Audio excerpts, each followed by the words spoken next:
Welcome to New Realities. I'm Alan Steinfeld, and this program has been about the emerging consciousness, who we are becoming as human beings, as evolving human beings.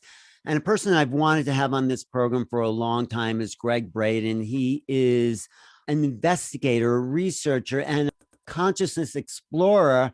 And Gregg, it's so great that you're here because you're always finding new information to add to the human story. And I think where you're at now about moving into a future along a new track, a new potential for the human being is where I've last seen your work going. So do you want to talk about this new story and this, I think you also bring in this missing link almost that you're saying that there's this realm. So go ahead, jump in there. Yeah, Alan, first of all, it's good to see you, and I'm honored to be on the program. It's been way too long. I am, as we mentioned off air, I'm coming to you from a studio just outside of Santa Fe, New Mexico. And the new work actually isn't so new at all, but the condition of our lives and of our world have brought this information front and center. We are living this time of extremes. The pandemic is certainly forcing a shift in the conversation. What I've found, Alan, there's a battle unfolding before our eyes right now, and it's happening in phases, some that are more apparent than others. We all know there's a battle for our thoughts. It's playing out in mainstream media. We're being conditioned and told what to think rather than being given the information to allow us to make our own choices. We know that. There's a battle for our beliefs. It's playing out in the academic world in terms of who are we? What is our origin? Where do we come from? What are our potentials and capabilities? Right. There's a battle for our bodies. What does it take to be healthy? What does it take to stay healthy? What does it take for a newborn child coming into this world to be considered a healthy being? But there's another battle. It's a silent battle.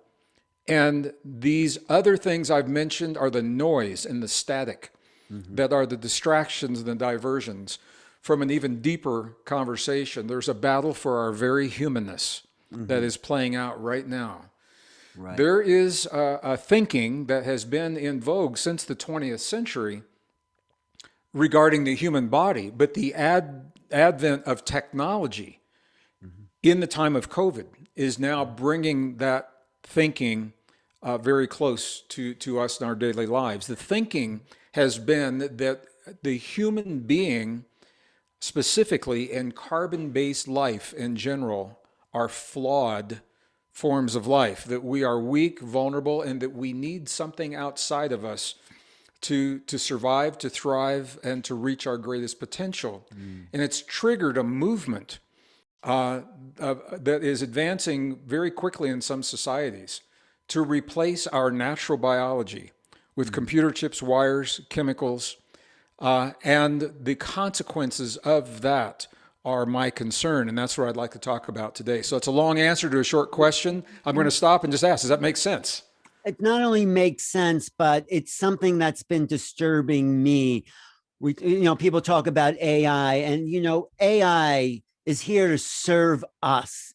It is soulless. It has no consciousness of its own, and we need to know that we are the beings that are full of potential. So one more thing I want to say, I saw a film about the future and some of these things Elon Musk is doing, and they talked about putting a chip inside the human brain to create telepathic thought, non-local consciousness.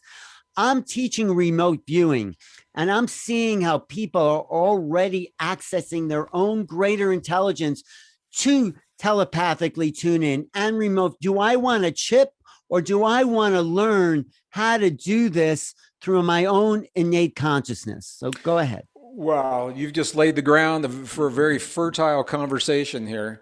Yeah. So you touched on a lot of things there. So I'm just going to say, first of all, I am not anti-technology. I come from the world of high tech, Some of you know I was the first technical operations manager at Cisco Systems back in the 90s.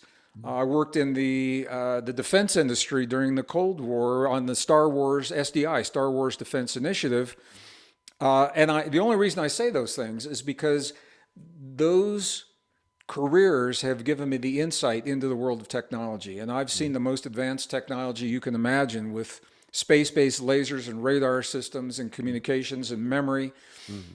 And the reason this is important, Alan, and how it ties into the statement you just made, is as complex as that external world of technology appears to be, I have never, to this day, seen any technology in the world around us that does not mimic what we already do in the cells of our bodies, except we do it better.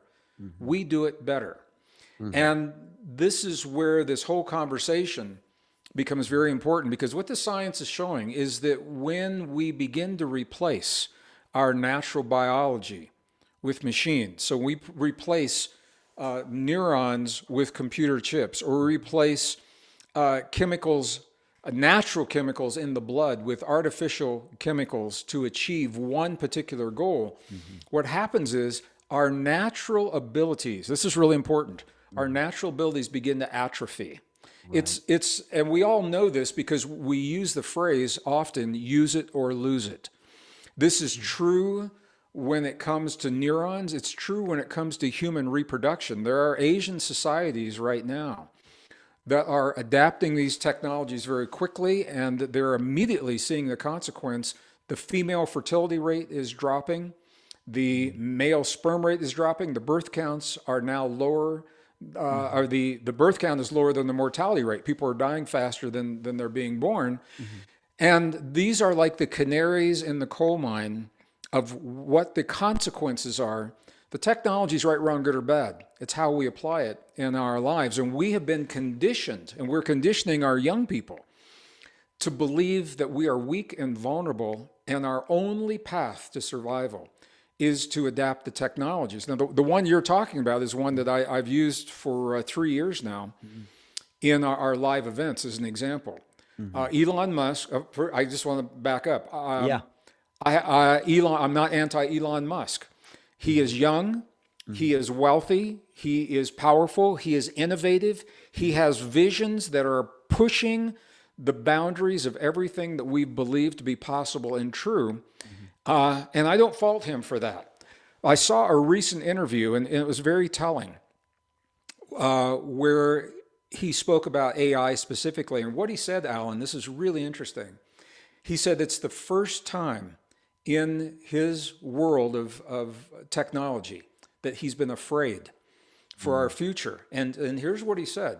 He says, my companies have to push those boundaries. They've got to find how far we can go with this. He says, because if we stop, I will lose my market share and we'll lose our competitive edge in the business. But he said, I'm pleading. This is one place where we don't need to regulate my company per se. We need to regulate the entire industry. He said, please reel in this artificial intelligent technology. And he looked at the camera and he said, because I'm afraid of where it's leading.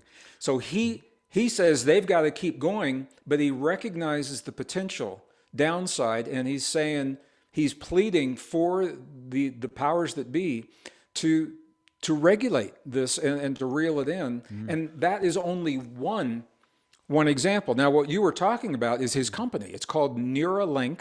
Right. And it exists now. It is a physical computer chip that the ports on the chip interface with the dendrites of the neuron, and they allow the user to communicate directly with the computer without cables or wires or a keyboard. The thinking is that we can learn quickly. We can download information quickly from a program, just like Neo did in the movie The Matrix. Right.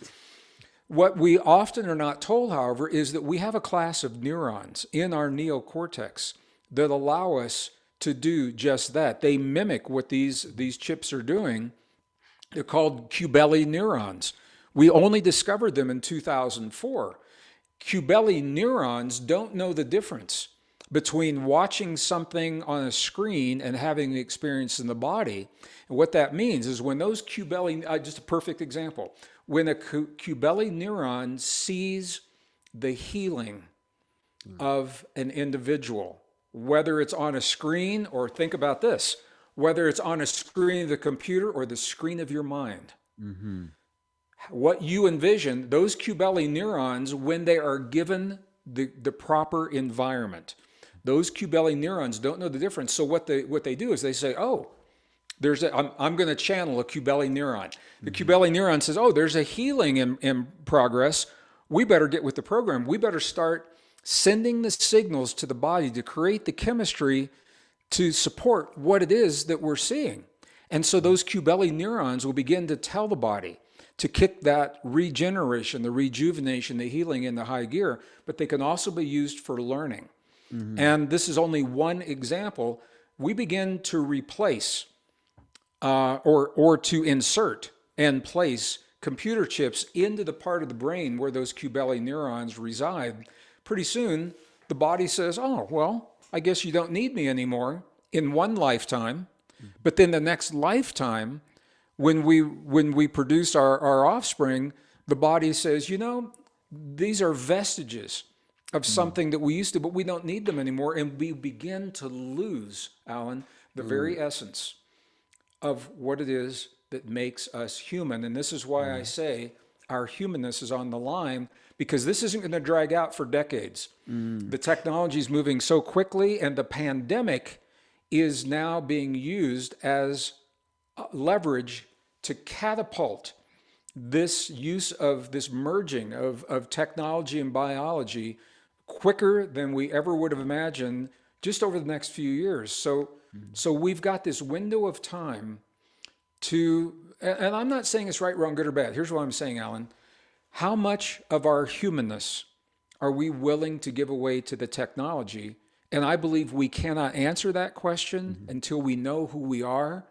That's the new human story. The new human story is revealing the discoveries that answer the question. So no, I love this. All those ideas and those, you some cubelli neurons. Is that what you C-U-B-E-L-L-I, cubelli. I think they're used much more than just healing. They're used for mimicking human action. If you want to learn how to ski, you look at an expert skier and your body knows how to mimic those actions that even surpass the conscious mind. It's just a mimicking technique. I think, actually they found them in 4 hours after a child's born. If the mother smiles at the baby will reflectively smile back. And so that's some of the work Bruce Lipton, of course, does, where he says, if your mother's not smiling, if she's depressed, you're going to mimic that attitude and you're going to just identify that as self. Anyway, that's a whole other conversation. But getting back to the new human, you're saying, and it's scary. I'm not against technology either. I mean, cell phones, computers have made our lives easier. It's made us interconnected, but we don't want to cross that line and not only depleting the human potential, we don't even know yet what that human potential is. Exactly. And that's sort of the next level of the conversation I want to talk to you about. And after we kind of go through this level, who are we really? What are we capable of that we have yet to access? Because this is really what makes us human. The potential. Absolutely. Yeah, absolutely. Very seldom do we hear anything in the mainstream about supporting the robust immune response that we have had as a species for over 200,000 years. The question is, do we love ourselves enough to live our lives in a way that allows our bodies to be at their very best and do what they know and they have the intelligence to do? Do we love ourselves enough to adopt that?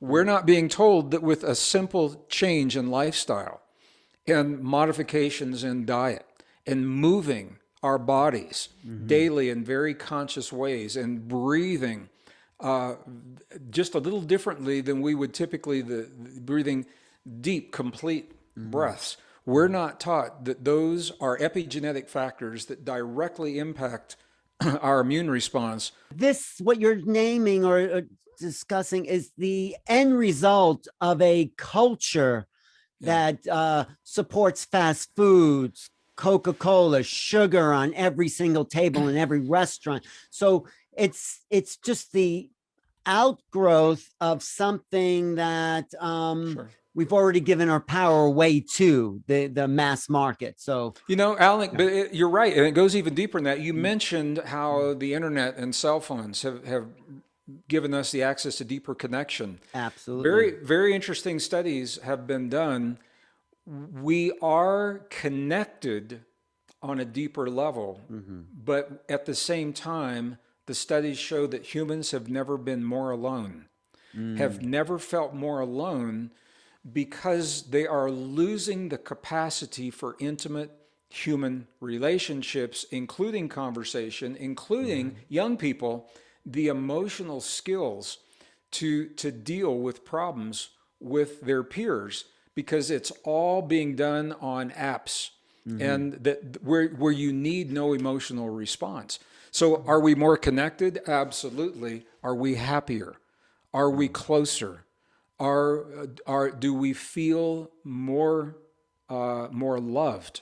And what these studies are showing is we've never been more alone, and that's the great irony. Isn't that an amazing irony of the technology? Well, First generation, this has happened. you know what I like about you is that you can name the problems, really, but also you're intelligent enough and you've done enough research to start to formulate solutions. And this is where I think the conversation is really, because everyone knows there's a crisis at hand, and it's with the planet, with each other, with ourselves, and we need a way out of it. And the aliens, whether they're out there or not, are not going to save us from the mess we've created. Probably not. So, Alan, I'm going to cut right to the chase, Okay. because I know I want to honor our time, and I want to honor our community. And I just want to look our community in the eye and thank you all for your love and support, and just for being the very best version of yourself that you can be in this unprecedented time that none of us, we knew the world was changing. I don't think anybody could have seen that it was going to change in precisely the way that it did. But here's what's up for us right now. Wait, before you say that, I just want to go. I just want to say, All right. In biology, there was that time when there were only oxygen was a poisonous gas, and it looked like life was at its extinction because there was too much oxygen out there. And suddenly the field changed and there were oxygen breathing beings. So maybe we're down at that place where it's the crisis that will provoke change. That's a beautiful segue into to where the focus of my work is right now. We can play whack-a-mole and go after each individual wrong that we see in the world today. And a lot of people are doing that, and I think they're well-intentioned, and it brings visibility to the conversation. However, what we typically find is if we want to be effective, it's not effective to impose a new way of thinking on an existing system of values and beliefs. Right. That's where the pushback comes.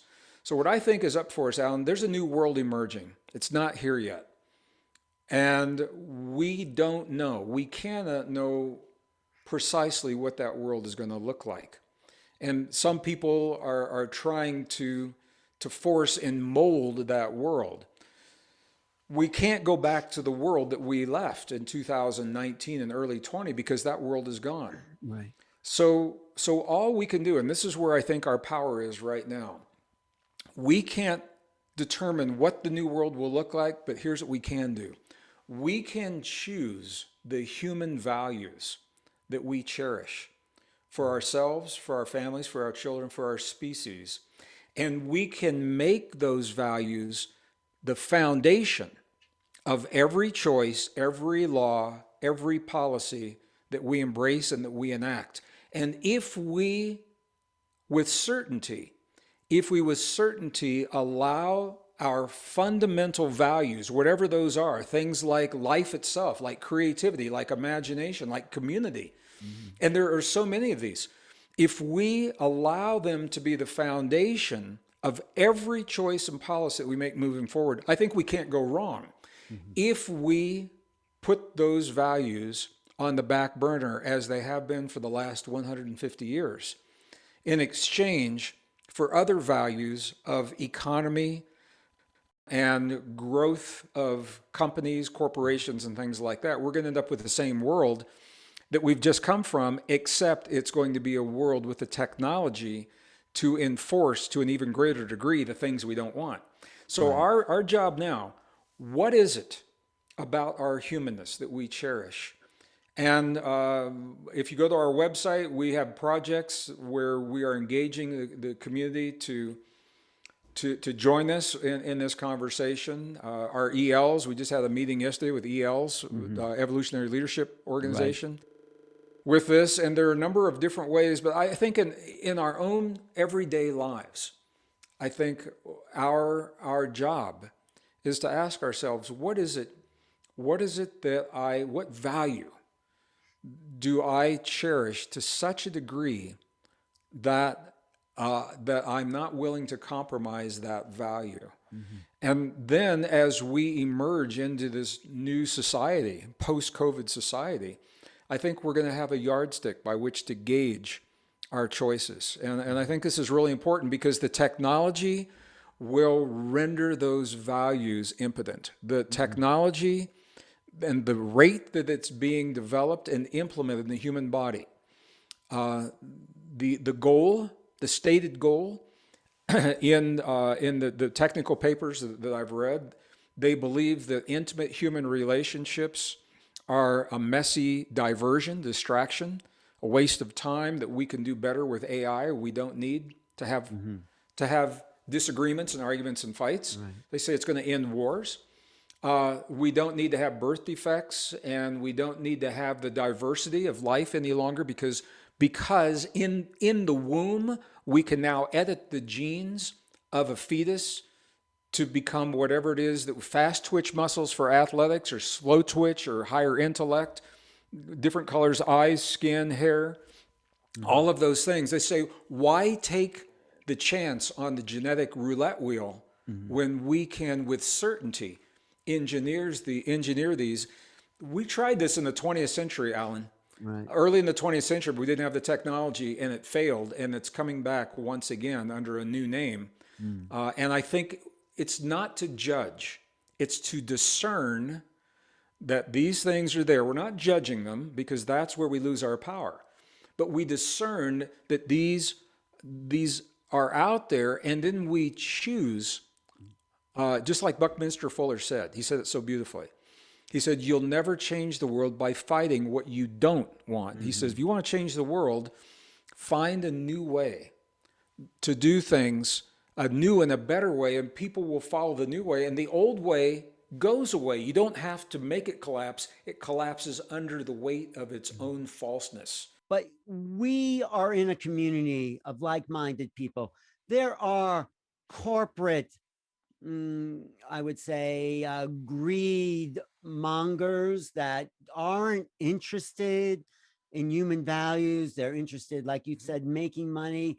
And they actually have a lot of the power. Of course, we have the power if we take, but these are the people we have to reach. We already all want these human values, but we're in a world that has built its foundations, and even the structures that we live by are in the hands of corporate. I mean, we all still fill up our cars with gasoline, that when there's, so yeah, it's great, everything you're saying, and it's very idealistic, but really, if we're going to make a real difference, how do we reach those people, Gregg?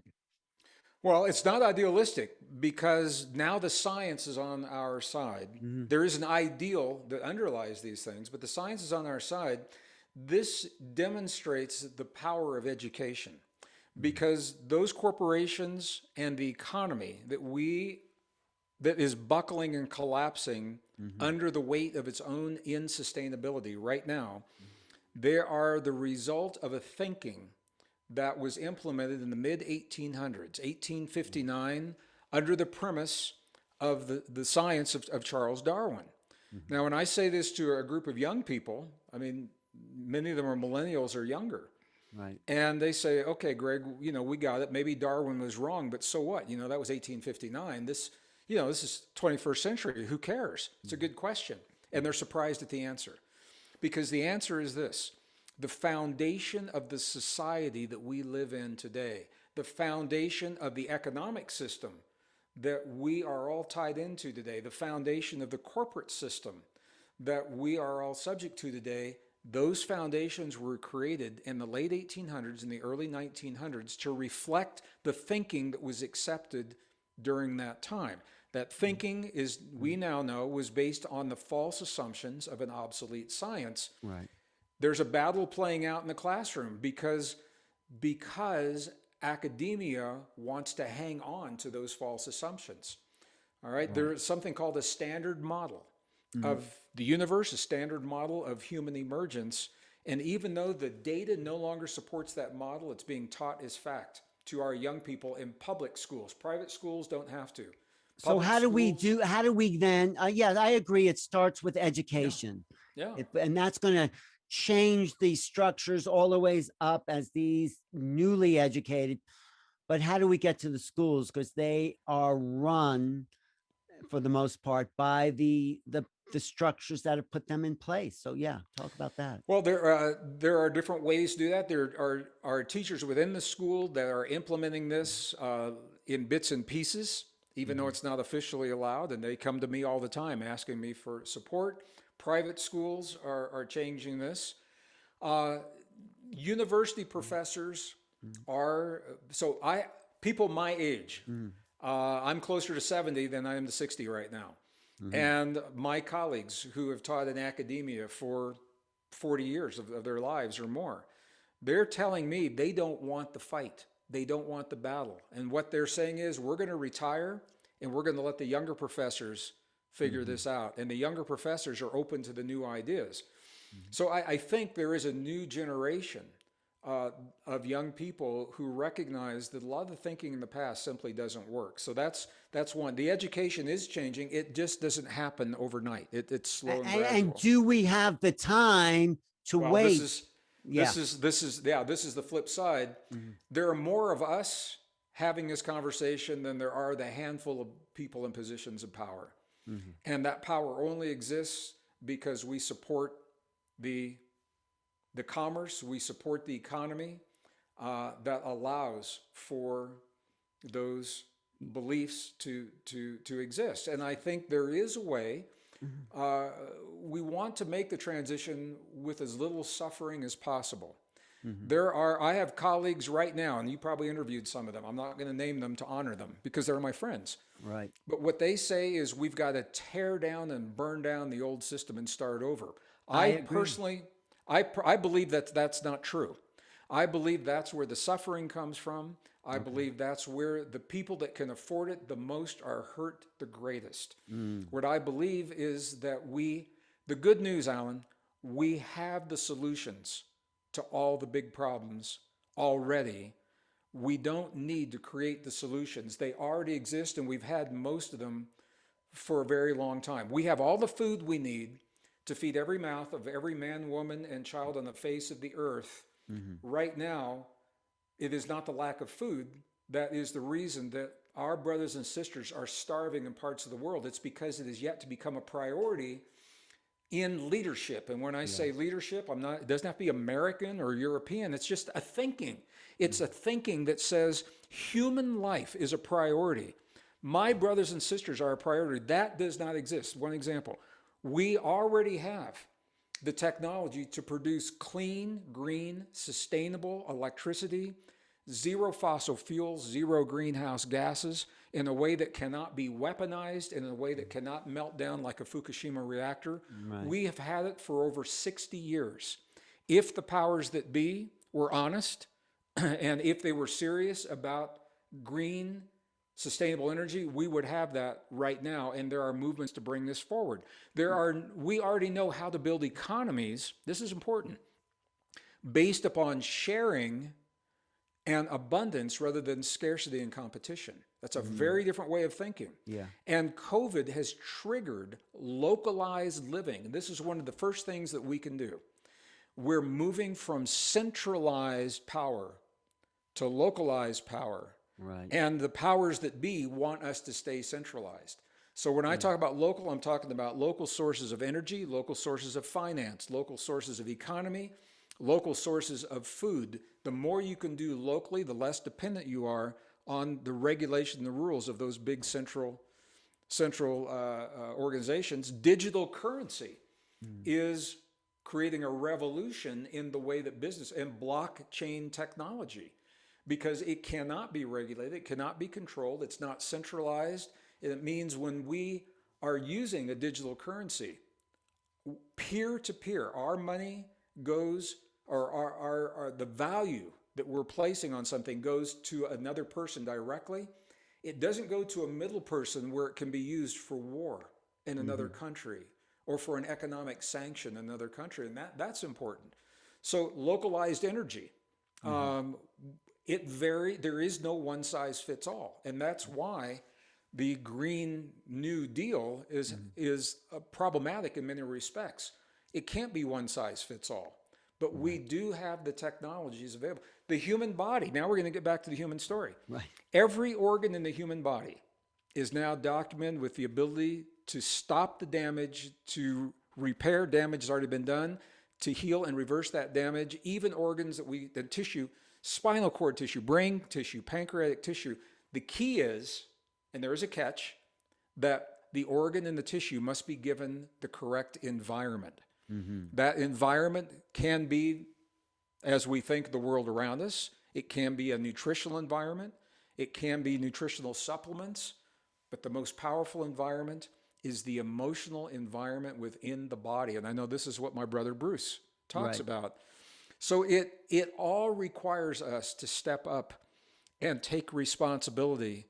And that is a hard one for our society that's been taught not to do the research, not to do the reading, not to be responsible, but to rely on someone else. And I think that's the greatest shift that we're seeing right now, Alan. Okay, so what is it going to take for us to stop filling our gas tank, saying we want this, and bring it on?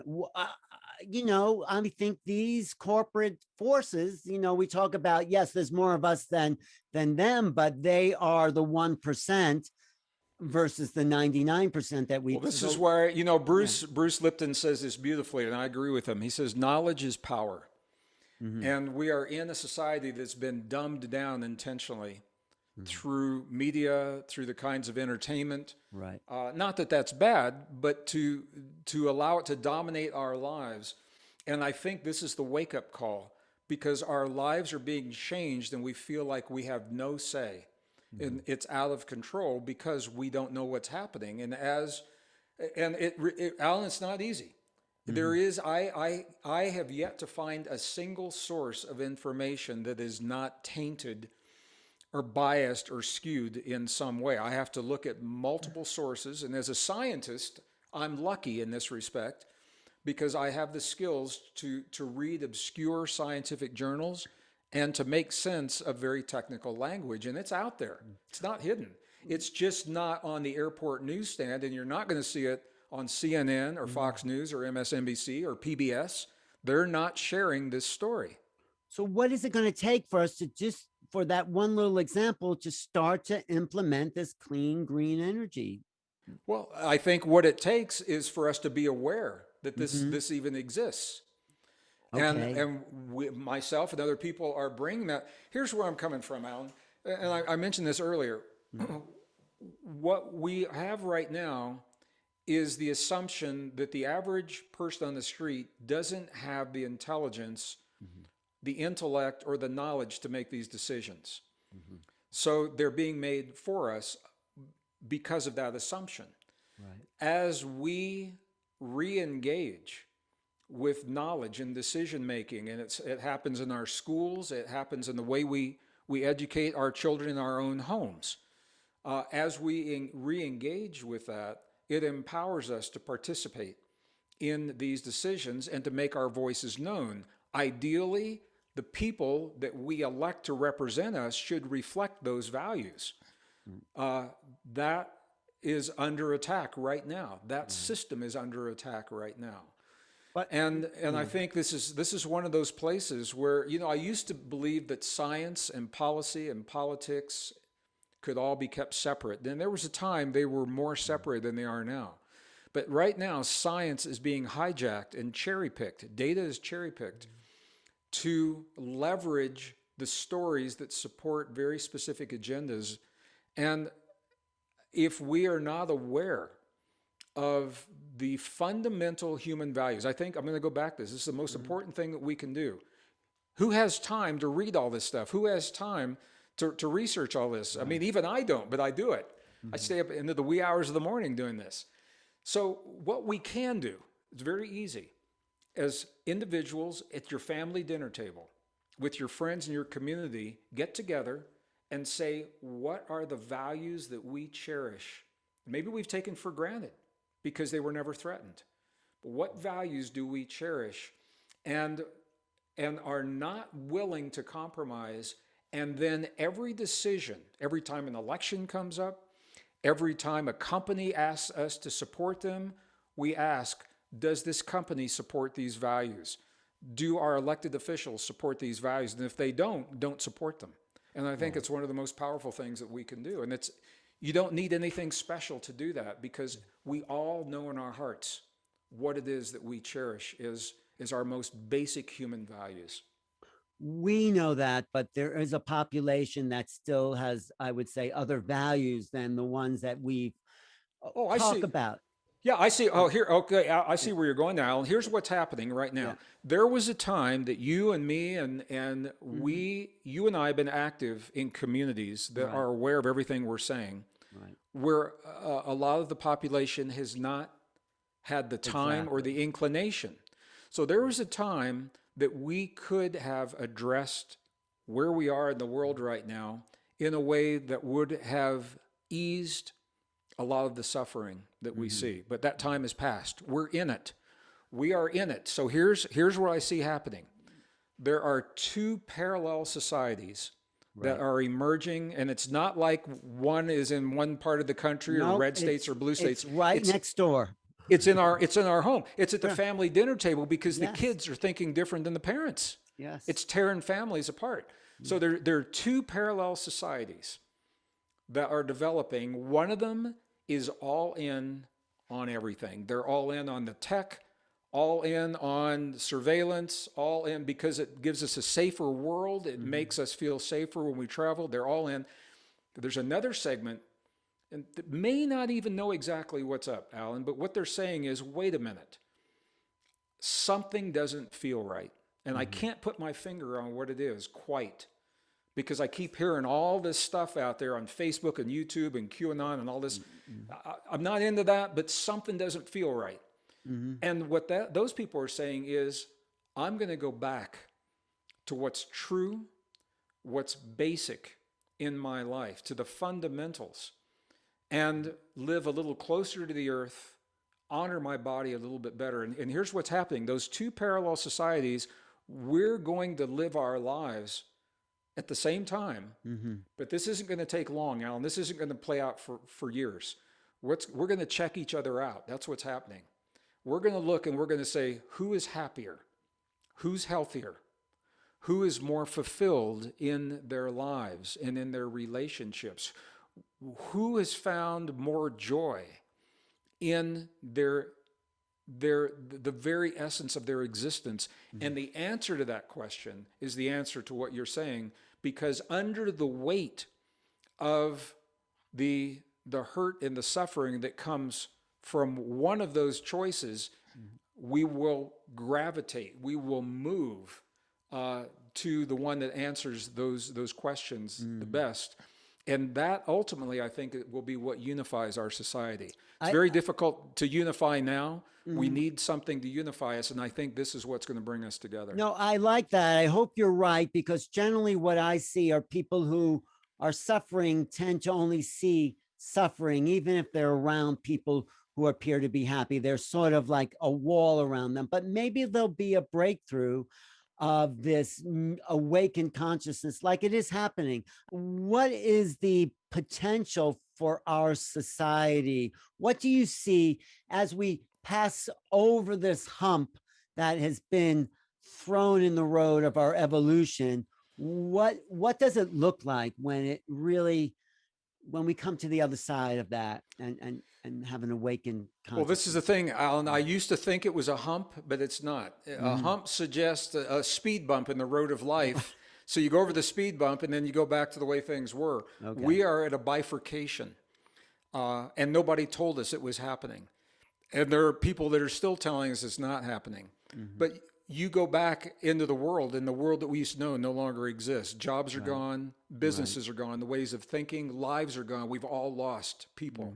Mhm. Friends, loved ones, parents. I lost my mom to COVID right at the end of the year, it's a sad story that many people are sharing. So this bifurcation, I think, is what is leading to these parallel ways of thinking and living. Mhm.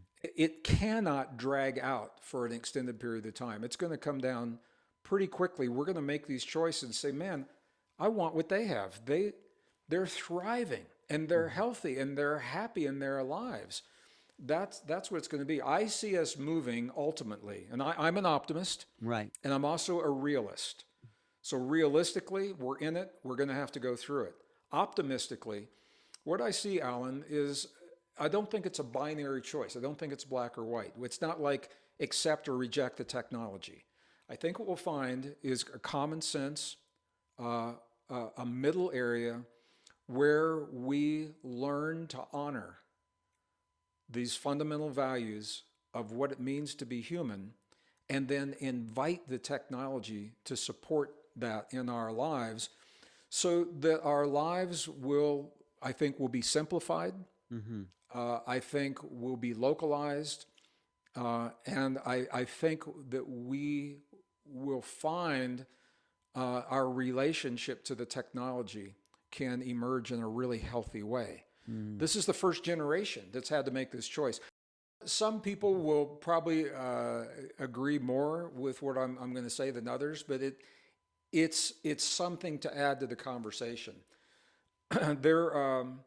There's an entire community of individuals whose job, whose professional work it is to counsel people who have been abducted, Mhm. in some cases against their will. That's the abduction Right. by life forms from other worlds, alien abductions, ET abductions. There are a lot of different languages for it, and I have some good friends in that industry.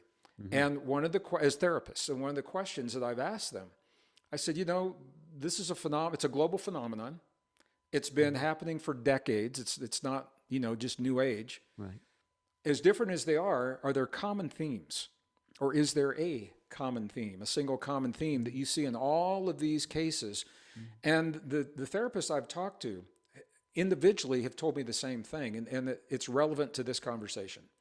So what they say is that when the individuals, the abductees, ask, why me? Why are you interested in me? Why are you interested in us humans? You're obviously more advanced technologically than we are.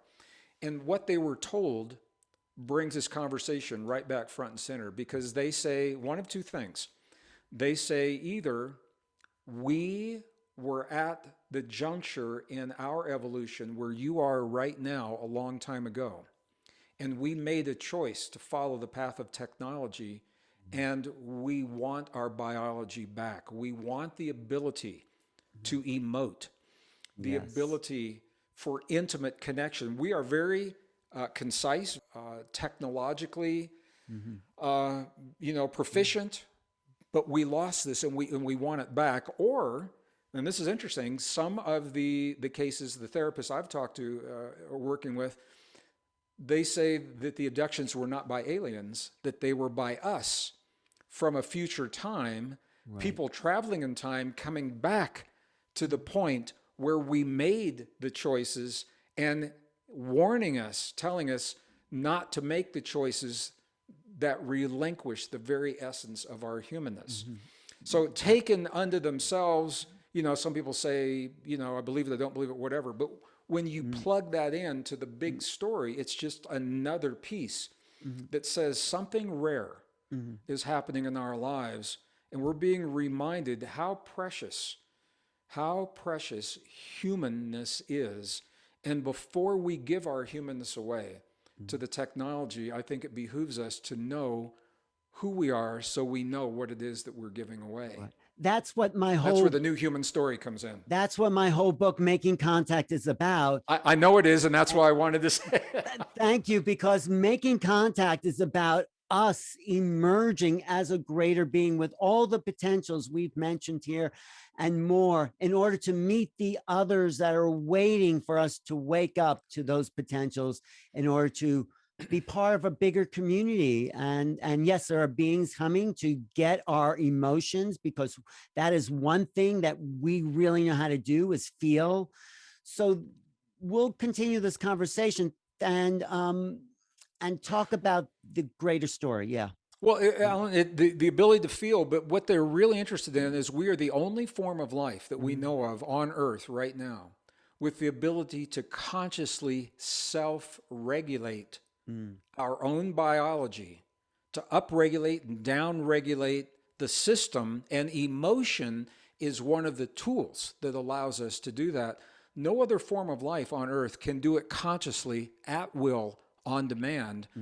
That ability is the core of our most ancient and cherished spiritual traditions, and now we are bringing it front and center at a time when we are on the precipice of losing the ability to do that. So, it's also a part of our civilization, the ability to translate those emotions into creative actions, so other people can feel what you're feeling, has evolved us. And I think creativity is the final goal. Each of us as creative individuals to share our feeling self with the rest of humanity is the evolutionary point. But thank you, Gregg, for your insights and your research and your dedication to the work that it's going to take for us to move forward. We're all doing our piece. So we're doing the best we can, Alan, with what we know to be true. Thank you, Alan Steinfeld, for the opportunity. We'll call this Gregg and Alan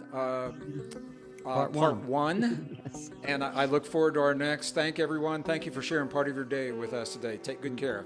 Okay, I'll talk to you soon. Thanks, Alan Talk to you soon. Steinfeld, for New Realities with Gregg Braden.